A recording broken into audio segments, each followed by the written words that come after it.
तो ओडिशा में कहां-कहां यास तूफान का खतरा ज्यादा है, इससे निपटने के लिए क्या इंतजाम किए गए हैं, हम फटाफट आपको ग्राफिक्स की मदद से समझा देते हैं। और मैं साथ ही आपको ये भी बता दूं कि हमारे रिपोर्टर्स भी इस समय फील्ड में मौजूद है। तो ये देखिए, जो हवा की रफ्तार की हम बात कर रहे हैं, लगातार बंगाल की खाड़ी में जो कम दबाव का क्षेत्र बन रहा है, उसको देखते हुए हवा की जो रफ्तार रहेगी पारादीप और बालासोर की अगर हम बात करें तो 155 से लेकर 185 किलोमीटर प्रति घंटा। आप अंदाजा लगाइए कि कितनी तेज रफ्तार ये होती है और भारी बारिश की आशंका लगातार बनी हुई है। हालांकि बारिश जो है वो अभी से शुरू हो चुकी है।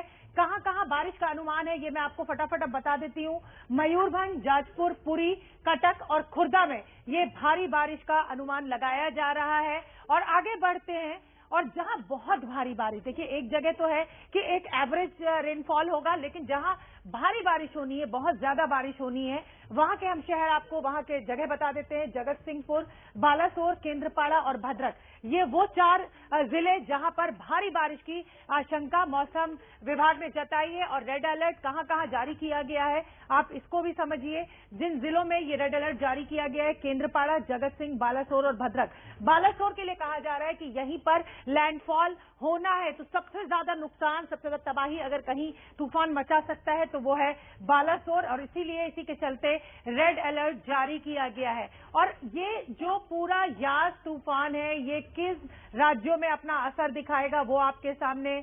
अगर बात करें तो पश्चिम बंगाल और ओडिशा सबसे ज्यादा इस तूफान का असर रहेगा। बिहार, झारखंड, आंध्र प्रदेश और अंडमान निकोबार में भी इसका असर देखने को मिल सकता है। हमारे साथ मेनोग्या अग्रवाल मेरी सहयोगी ग्राउंड जीरो से जुड़ रही हैं, साथ ही कुंतल चक्रवर्ती मेरे सहयोगी वो भी मेरे साथ बने हुए हैं। मेनोग्या, हमने ग्राफिक्स के जरिए अपने दर्शकों को समझाया कि इस तूफान का कहर सबसे ज्यादा किस राज्य में होगा, बंगाल और उड़ीसा। आप वहां ग्राउंड जीरो पर मौजूद है, क्या तैयारियां? 24 घंटे से कम का वक्त बचा हुआ है।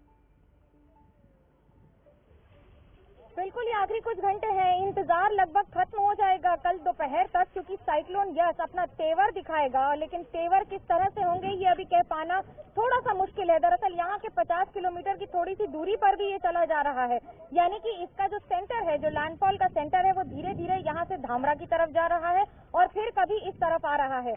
ये साइक्लोन बड़ा यूनिक या पिक्यूलियर साइक्लोन माना जा रहा है, जहां समय तो तब्दील हुआ ही है लेकिन लोकेशन भी बदल रही है धीरे धीरे। हमने राज्य सरकार के पदाधिकारियों से बात की, जिन्होंने कहा कि ये बड़ी समस्या है हमारे लिए, क्योंकि अगर सारी तैयारी बालेश्वर में है तो आसपास के इलाकों में भी इन सारी यूनिट को शिफ्ट करना बड़ा चुनौती होगा।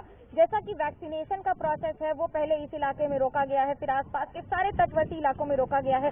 और मैं अगर आपको एक बात बताऊं तो चांदीपुर का जो ये समुद्र है, ये समुद्र शांत समुद्र है, लेकिन आज इस समुद्र में भी जो लहरें उठ रही हैं और ये पूरा इलाका इनंडेटेड, आप कह लीजिए जलमग्न हो गया था सुबह तक, दोबारा पानी अभी पीछे गया है, इसलिए यहाँ पर आपको कुछ लोग भी नजर आ जाएंगे। हालांकि ये आमतौर पर सूखा रहता है ये पूरा इलाका, लेकिन अब लगातार बारिश, जो कि 200 मिलीमीटर से ज्यादा बारिश होने की संभावना है अगले 24 घंटों में, और उसके साथ साथ लोगों को राहत कार्य, राहत केंद्रों पर पहुंचाना, ये अपने आप में एक बड़ी चुनौती है प्रशासन की। बिल्कुल मेनोग्या, आप बनी रहिए। मेनोग्या इस समय बालासोर से हमारे साथ जुड़ी हुई है।